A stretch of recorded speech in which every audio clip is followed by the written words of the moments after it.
बिस्मिल्लाहिर्रहमानिर्रहीम। अस्सलाम वालेकुम स्टूडेंट्स, कैसे हो आप लोग? ठीक हो?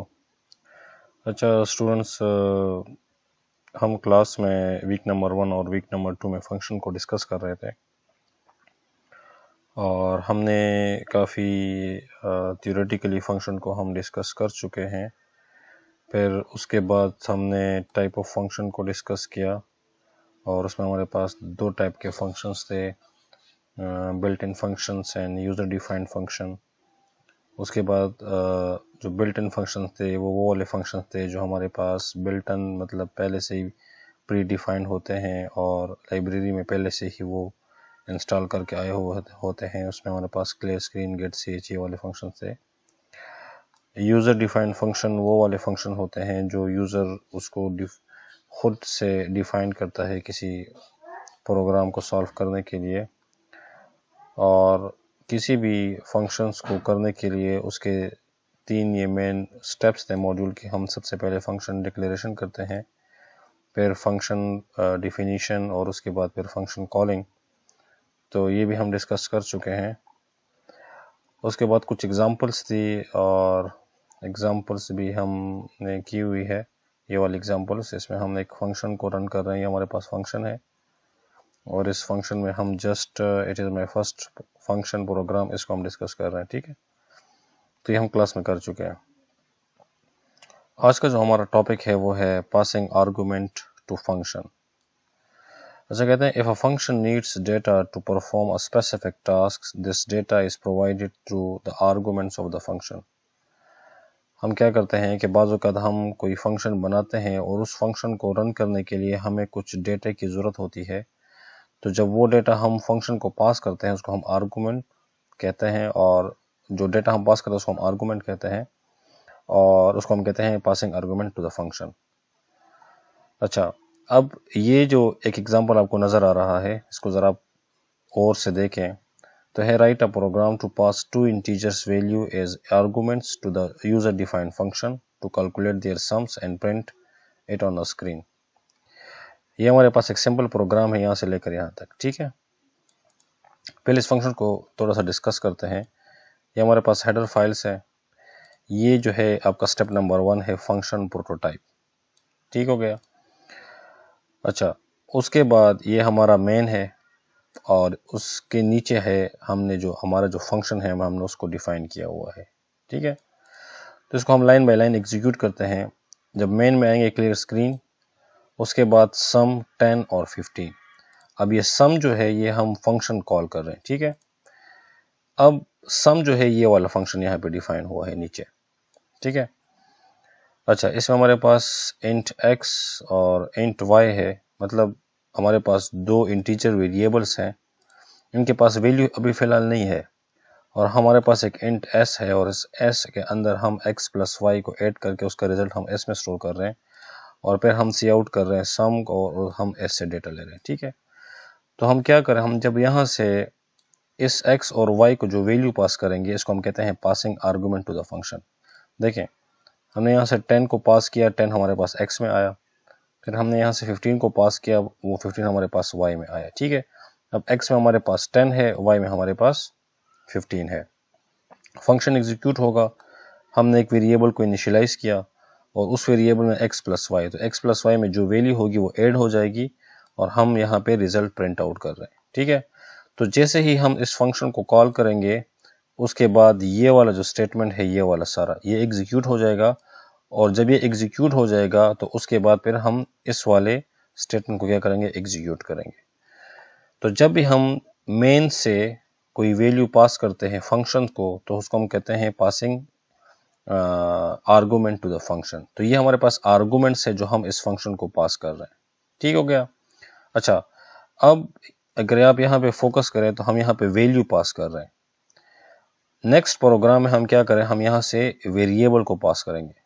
तो सिंपल मेथड है, उसमें हम क्या कर रहे हैं कि सबसे पहले मेन के अंदर हम क्या कर रहे हैं, आपका मेन है उसके अंदर हम a और b को पहले इनिशियलाइज कर रहे हैं, फिर यूज़र के लिए मैसेज प्रिंट कर रहे हैं और वो जो फर्स्ट वैल्यू है वो a में स्टोर कर रहे हैं। उसके बाद सेकंड वैल्यू, और वो सेकंड वैल्यू जो है वो हम b में स्टोर कर रहे हैं। इट मीन्स कि अगर सपोज हमने यहाँ पे 10 पास किया तो वो 10 a में आ गया, और अगर हमने यहाँ से 20 पास किया तो वो 20 जो था वो बी में आ गया। ठीक हो गया। अब हम अगर इस फंक्शन को देखें तो इसमें हमने क्या किया था, सम 10 और 15, और इसमें हम क्या कर रहे हैं, सम ए और बी। तो इट मीन्स ए और बी के अंदर हमने वैल्यू ले ली है यूजर से, तो इसको हम कहते हैं passing variable to the function. तो अब इस a की जो वैल्यू होगी वो इस x को मिल जाएगी, और इस b की जो वैल्यू होगी वो इस y को मिल जाएगी। तो इस तरह क्या होगा, हमारा ये फंक्शन जब एग्जीक्यूट होगा तो हमारे पास इसका रिजल्ट आ जाएगा। ठीक हो गया। अच्छा, अब नेक्स्ट जो है वो थोड़ा सा मूव करते हैं, और रिटर्निंग डेटा फ्रॉम फंक्शन। बाज़ औक़ात हम एक फंक्शन देखें, अगर आप इस फंक्शन को देखें तो इससे हम कोई डेटा रिटर्न नहीं कर रहे हैं, हम जस्ट इस फंक्शन को जो है वो एग्जीक्यूट कर रहे हैं, और उसके बाद फिर हम जब ये वाला स्टेटमेंट कम्प्लीटली यहाँ तक एग्जीक्यूट हो जाए तो फिर हम जस्ट लिखते हैं सी आउट ओके।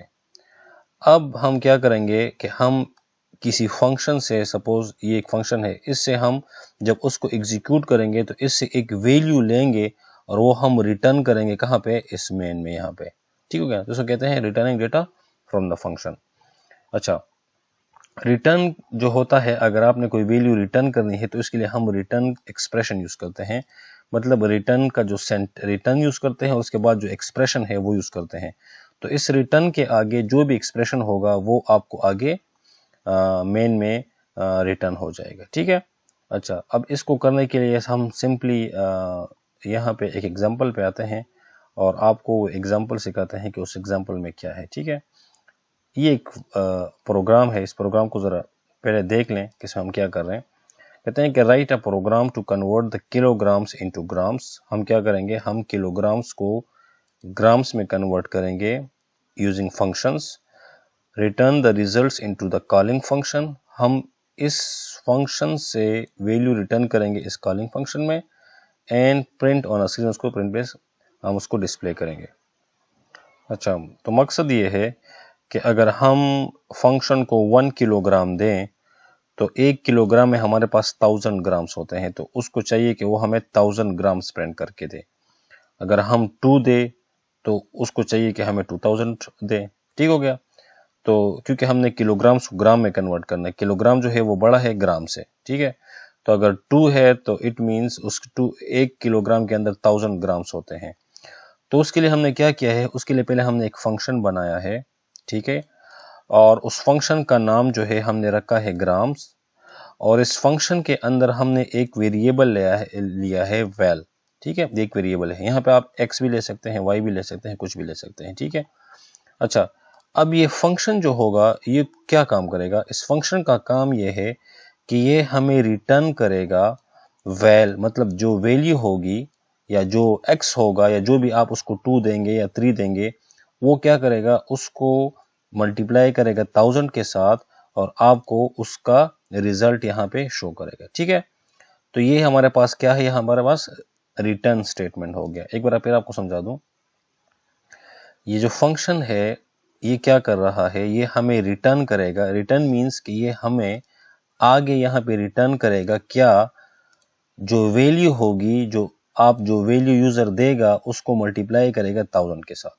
अच्छा, ये तो हो गया आपका फंक्शन। अब थोड़ा सा मेन को समझते हैं कि मेन में क्या है। देखें, मेन हम क्या कर रहे हैं, हमने एक इंटीजर लिया, दो इंटीजर्स लिए, एक किलोग्राम और एक ग्राम। ठीक हो गया। तो किलोग्राम और ग्राम। अच्छा, फिर हम क्या कर रहे हैं, हम यूजर से किलोग्राम की वैल्यू यूजर से ले रहे हैं। किसकी वैल्यू ले रहे हैं कि एंटर वैल्यू इन किलोग्राम्स। तो यूजर जो वैल्यू देगा 2, 3 या 4 जो भी वैल्यू देगा तो वो हमारे पास केजी में आ जाएगी। ठीक हो गया। अब अगर आप यहाँ पे फोकस करें यहाँ पे, तो यहाँ पे क्या हो रहा है, यहाँ पे हमने ये ग्राम जो है, ये जो वेरिएबल है, इसको हमने फंक्शंस कॉल जो है ये असाइन किया है। ठीक है ना। ये देखें, ये फंक्शन कॉल है, ये फंक्शन का नेम और ये उसका पैरामीटर। ठीक हो गया ना। तो ये क्या करेगा कि इस फंक्शन को एग्जीक्यूट करेगा सारा, इस फंक्शन को, और ये फंक्शन कौन सा है, ये वाला फंक्शन है, इसको एग्जीक्यूट करेगा और इसकी जो वैल्यू होगी वो जीएम में आ जाएगी आपके पास। तो देखें, हमने सपोज हमने वैल्यू दी उसको 2, तो केजी में हमारे पास क्या है 2। तो ये जो फंक्शन, ये वाला जो स्टेटमेंट एग्जीक्यूट होगा ग्राम्स, ग्राम्स मीन्स हम इस फंक्शन में आ गए। ठीक है।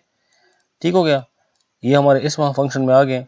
अच्छा, अब 2 है तो 2 की जो वैल्यू होगी ये इस वेल में आ जाएगी, और ये फंक्शन हमें क्या रिटर्न करेगा, जो 2 होगा उसको मल्टीप्लाई करेगा 1000 के साथ। तो इससे हमारे पास क्या क्या, सपोज 2000 आ गया, ठीक है। तो यहाँ पे हमारे पास क्या आ रहा है, 2000 आ रहा है। इट मीन्स हम इस वैल्यू को यहाँ पे हम क्या कर रहे हैं, इसमें यहाँ पे रिटर्न कर रहे हैं, और फिर उस वैल्यू को हम इस जीएम में स्टोर कर रहे हैं, ठीक है ना। तो अब हमारे पास जो आंसर आएगा वो हम जीएम में हमारे पास आंसर है, और आंसर हमारे पास क्या है, 2000। तो इस फंक्शन ने क्या किया, आपके लिए वैल्यू जो थी उसको रिटर्न किया इस फंक्शन के अंदर, और फिर उस वैल्यू को आपने किसी वेरिएबल में स्टोर कर दिया, ठीक हो गया। तो इसको हम कहते हैं return statement of the function. अच्छा, अब इसके कुछ प्रोग्राम्स मेरे पास है, वो करते हैं। पहला जो प्रोग्राम था उस प्रोग्राम को जरा आप गौर से देखें, तो उसमें हम आर्गुमेंट्स पास कर रहे थे फंक्शंस को, ठीक है। तो ये जो मेरे पास जो आईडीई है, ये मेरे पास div आईडीई है, और उसके अंदर जो है मैं ये प्रोग्राम कर रहा हूँ, तो उसका सिंटैक्स थोड़ा सा डिफरेंट है। डिफरेंट इस तरह है कि मिसाल अगर आप टर्बो यूज़ करें तो फिर आपको #include iostream.h यहाँ पे लिखना पड़ेगा, और यूजिंग नेम स्पेस std की जगह आपको #include conio.h आपको लिखना पड़ेगा, ठीक है। तो ये तो होगी आपकी बात यहाँ तक, ठीक है। अच्छा, फिर उसके बाद हमने फंक्शन का प्रोटोटाइप बनाया कि मेरे पास एक वाइड टाइप का फंक्शन है जिसका नाम है सम, और उसके अंदर मेरे पास इंट और 2 इंट है, ठीक है। अच्छा, इस फंक्शन को हम यहाँ पे थोड़ा सा डिस्कस करते हैं। ये वाला, ये हम क्या कर रहे हैं, यहाँ पे फंक्शन को डिफाइन कर रहे हैं। ये इंट x और इंट y, इसमें हमारे पास वैल्यू आ गई, और उसके अंदर हम int s is equal to x plus Y, और हमारे पास ये उसका रिजल्ट आएगा। तो जब हम मेन से क्या करेंगे, इस मेन में आएंगे, तो ये जो सम है ये हम इस फंक्शन का नाम है, ये देखिए इस फंक्शन का नाम है, और जो 10 है ये इस x की वैल्यू है, जो 15 है इस y की वैल्यू है। इट मीन्स हम ये 10 और 15 जो है इस x और y में एज आर्गूमेंट पास कर रहे हैं, ठीक है।